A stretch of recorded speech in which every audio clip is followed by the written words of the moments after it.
रोशनी का कारवां. This podcast is brought to you by Score Foundation.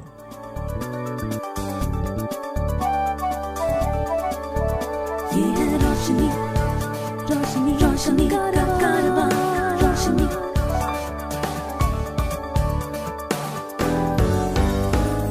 Highway, ये है रोशनी का कारवां.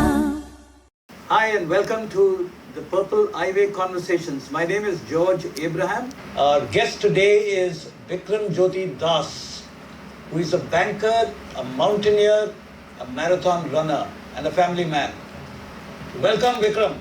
Thank you, sir. So Bikram, you are from Guwahati. Were you born and brought up there, and can you tell us a little bit about your early life? I am born and brought up in Guwahati. I did my schooling from Dhanbad school, then 11 and 12 from Cotton College. Then I went on to pursue my engineering career from Indian School of Mines, Dhanbad. It's now IIT ISM Dhanbad.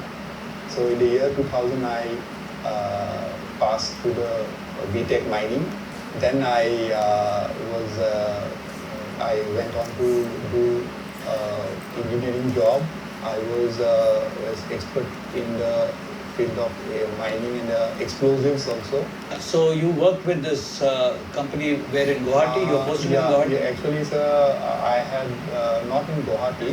Initial 5-6 years I was like out from Guwahati, working in places like Chhattisgarh, Bilaspur, Nagpur, then Odisha, in basically the mining belt, basically giving marketing and technical service for the explosives and the blasting patterns and all those things we are doing.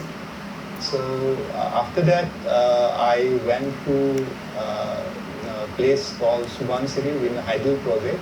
So there I worked in L&T Larsen & Toubro. It was a National Hydroelectric Power Corporation project, 2000 megawatt project. Then in the year 2010, I went on to change the company. I worked with a joint venture, basically South Korean engineering construction and another Indian company, where I was like looking after underground cavern excavation as an excavation manager. Yeah, around this time you also got married, right? Yeah, sir. Yeah, and in 2010 October I got married, sir. Yeah. Is your wife here today? Yeah, he and my 2 kids, 6-year-old, they are also there. Right. So it was around this time that you met with your accident. Can you tell us a little bit about what this accident was and what was the damage caused? In the month of May 2011, unfortunately, a mishap occurred in the site and accidentally some unused explosive blasted, and we were around 7 people at some distance from the site, and because of the impact of the blast, 4 people died on the spot, and 3 people, our lives got saved, but we had basically injuries in our whole body. All splinters came inside our face, body and all, and our eyes got affected. We were suddenly rushed to, the accident happened in Bangalore, and we were rushed to, because of the hospital facilities in Bangalore, it was much better. So we were rushed overnight to the Manipal Hospital, Bangalore. So there for around 1 month I was like under the supervision of the doctors, ophthalmologists and all other doctors. My face and all are surgery with the plastic surgery. So, but the ophthalmologist tried quite hard, and but could not repair my eyesight. Basically, my optic nerves and retina got damaged. So obviously you were in shock and you were kind of disappointed with your situation. Yeah. So how did you where did you find strength and support and the will to move forward? Yes, sir. My wife, I was newly married. She had also lots of dreams with me as a family and all. And all through my accident and before also, she had been a quite a good pillar of support. My parents were there, but she had been the main driving force. She had been like telling me that you have to make your mind to do something and all. So after around 5-6 months, I thought that we have to do something. And so your rehab was just mobility training? Yeah, I'm telling about the rehab basically. Yeah. So I went to the blind school. Then I saw these young girls and boys. They were moving around independently. They have nothing to worry. They were enjoying life basically in the school basically. Yeah. So I just thought that if these people can move around without their eyes, then why can't I actually? Huh? So I met them, talked with them. We went once, twice, thrice. Then there was one guy, I would like to take his name also. His name was Deepak Chetri basically. So he knew some amount of, because of this frustration in not being able to write this this thing braille. Na? So there one eureka moment came to me. Yeah. You can tell that he introduced me to this JAWS software. JAWS? Yeah. Okay. So this screen reader. Yeah. Then I started, my wife and I started exploring what are the opportunities there are there where I can get a gainful engagement in some companies, private or public government. Then we found that there are like 35 is the cutoff age. At that point of time, my age was around 33. Yeah. So we applied whatever we got. Yeah. All public sector, all everything, central government and all. So SSC CGL, SBI clerk, IBPS clerk, IBPS PO, SBI PO, all those things we get, and RBI clerk, all those things. I failed in the first exam, RBI clerk, I did not get through, but in all other exams I passed. Right. So that was a wow moment for me. Then came the time for interview. The first interview was for I think the SBI clerk. So there they interviewed him. I don't remember the name, what are the questions, but still I got through that interview, and I joined after around 18 months of my accident in December 12. I joined SBI as a clerk. So, but today you are working in a management position, right? Yeah, no, then again, sir, I had given some more exams. So SBI PO, IBPS PO also I qualified. Then finally I joined as a SBI PO in the year 2013. So I joined as a managerial grade only in the year 2013, just after 8 months. I left the clerical position and joined as an officer. If you know of anyone with vision impairment who needs guidance on living life with blindness, please share the Eyeway National Toll-Free Helpline number 1800-5320-469. The number is 1800-5320-469. Now, the interesting part, you have a very exciting life in the sense that you have been to the base camp of Mount Everest. And you're among the few people who have probably done this, who are blind. What made you think about this adventure? In 2021, one of my college friends from ISM Dhanbad, Yes. he made a solo trip to Annapurna base camp, which was also above 5,000 meter altitude. There, while completing his trek, he saw some Israeli blind guys doing the trek. That made him that why shouldn't I tell Bikram? So he thought of telling me that this is the case.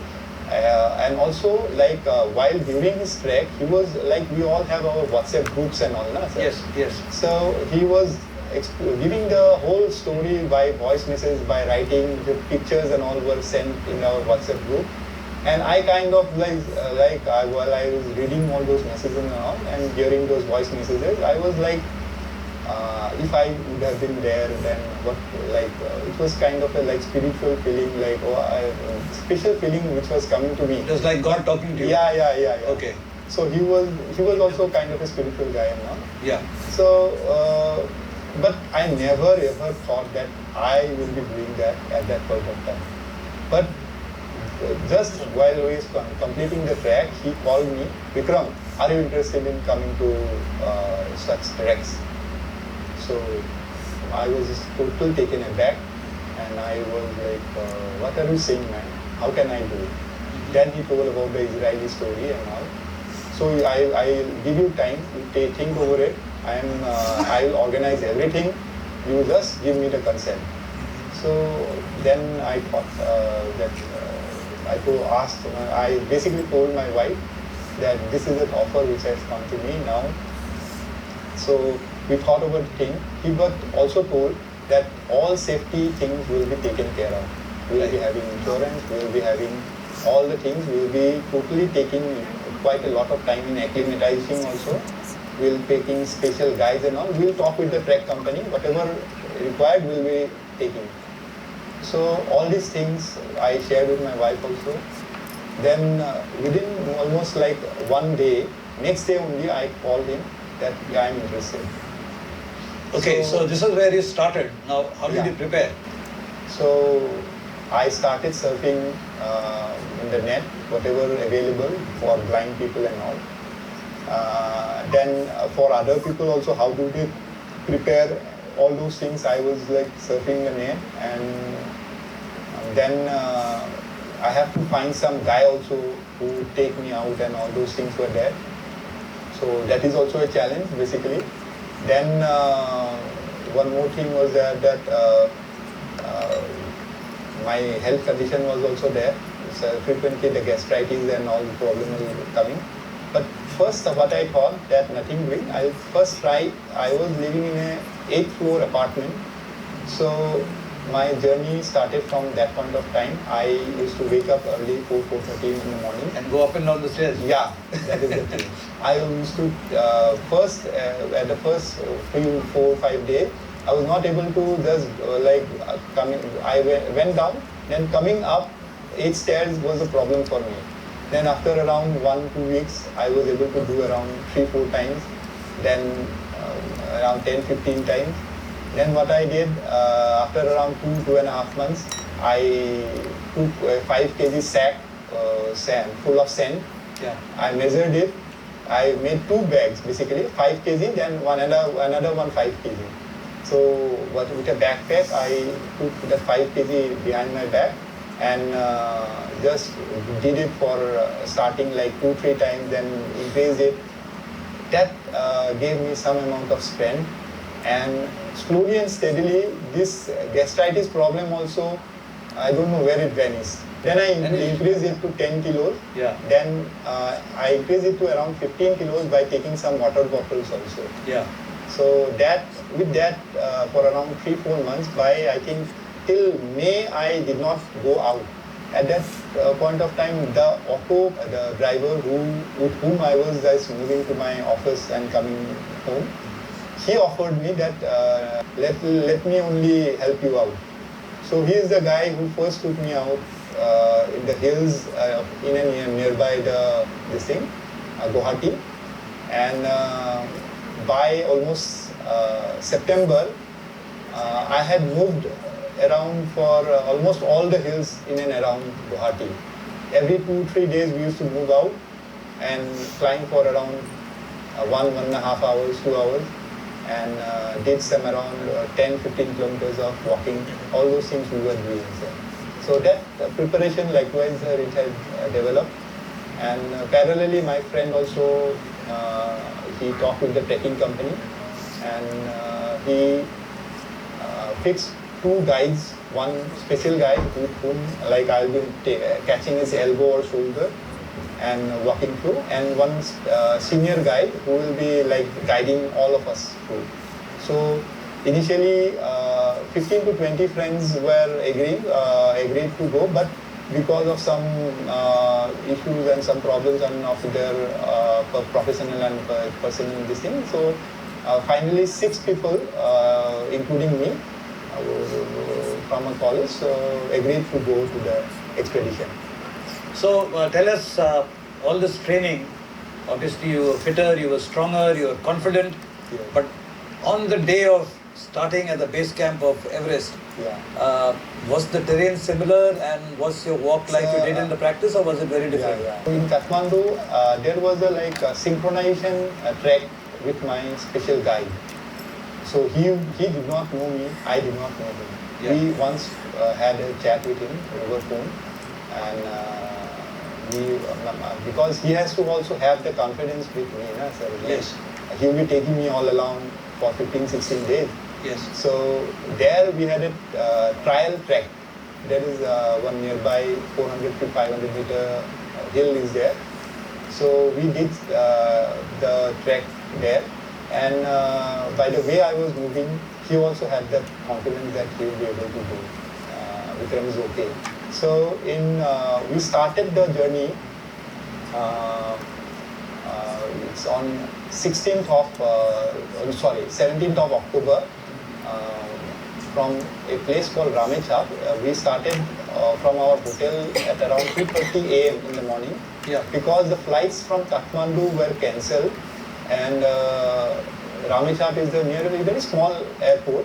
Yeah. So there is a 20-seater Dornier flight which goes from that place to there. It's only a half an hour journey.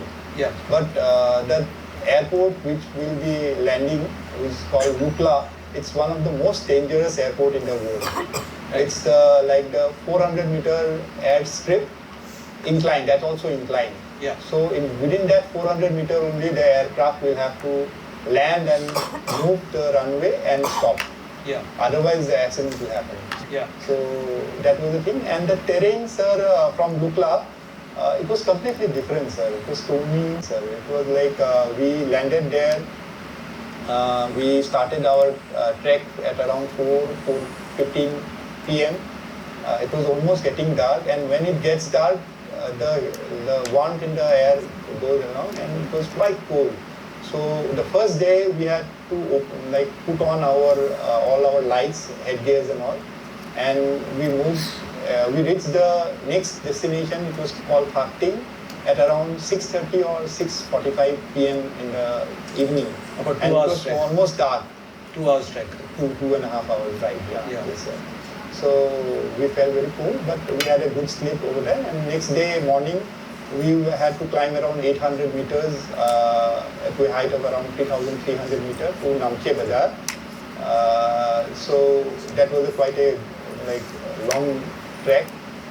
Each day we were doing around 10 to 12 kilometers of what you call the trekking. So next day also we reached at around 5:30 or 6 p.m. something like that. So how many days did you?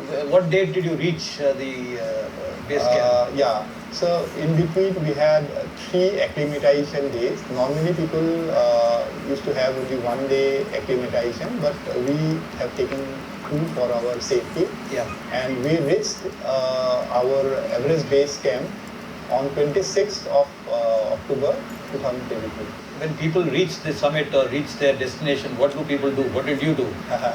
Sir, the last 2 days were kind of hell of a thing. It's very difficult, very difficult.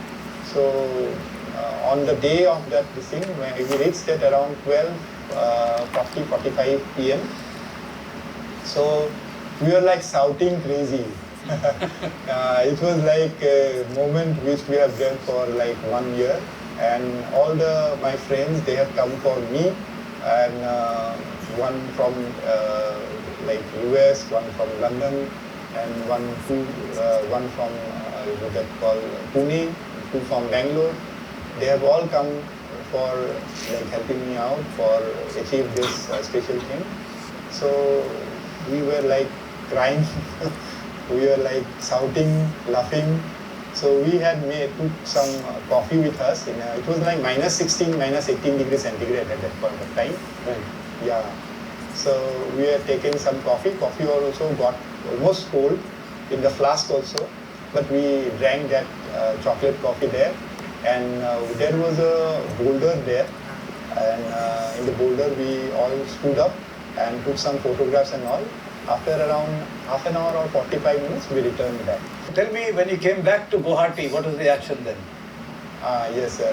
Sir, before coming itself, sir, action started. Many newspapers and all have already given my photographs, which I have shared to my family members and all. Yeah. So the local newspapers, some even told that you just, when you reach, you just inform, they will take some interview and all. So that was the kind of craze was there. And one more thing I have to tell, that while I was on the expedition, my bank also partially supported me with the finances. They have given sponsorship basically. Yeah. Partial sponsorship, State Bank of India. And when I reached there, the next day I joined the bank, and our circle CGM, Chief General Manager, he on the very next day, on Tuesday, he organized a special party in commemoration of this one. And I was felicitated, even my wife was there at that program. I was felicitated there with very, like I said, I was also told to speak about my experience over there. I spoke in front of a large gathering there. To support our work with the blind and visually impaired, you can visit the donate page on our website www.scorefoundation.org.in. Please note www.scorefoundation.org.in. So Bikramjyoti Das became a star. So what is the next mountaineering expedition the star is planning? Sir, as of now, nothing has been decided, but I am still moving around the hills which taught me how to climb. So next, I have a dream of going to Kilimanjaro. Let's see, sir, in next year, maybe I will be planning for that. You also are a marathoner. You like running the marathon. My school friend who stays very nearby, his name is Ritu. Yeah. He is into this running for quite a long time. Yeah. So he, when we came and when we talked about it, so he was like telling me that Bikram, you can start running also, but I don't know how to how a blind man will be doing all this kind of thing. But it will keep, I thought that it will keep me that active, that fitness will also there. So I also, for that thing also, I searched the net and all. Then I found that with a tether, there is a kind of elastic type of rope. Yeah, which you tie yourself to the other. Yeah. It's not kind of a hard tightening of the rope with your hand. It's just catching the rope basically. Yeah. With both his hand and my hand. Yeah. So his left hand, my right hand, or his right hand, my left hand. Yeah. So that the free movement of the hand is there, and whenever some blockade is there or any challenges in the road is there, he will be giving some verbal or by pulling my hand or something like that. That indication will be there. Yeah. So likewise, we started initially. For even 500 meter or 100 meter, I am facing problem to run, but slowly and steadily it improved. We did some. He taught me this thing with some kind of knowledge which he had already had about this marathon running. So for 30 seconds I used to run, then 30 seconds walking, then 30 seconds running. Like that, I improved my capacity and endurance. Yeah. And I'm happy to say that in December 3rd, after around, you can say around 7-8 months of running, I did 10 kilometer running last month only, December, in an event. So that is my till now success in marathon running. You have 2 children. Yeah. They were both born after your accident, right? Yes. What is their view of their father? They know that their father can't see, and still they believe in their father's capability. And while I was in EBC and all, while sending the pictures, they know that their father has gone to some hill to do something. It's been wonderful talking to you. So, as a token of our love and also the Purple Fest's gratitude and appreciation of your life and your story, let me present you with this memento. So, thank you very much, Vikram. Thank you. Yeah.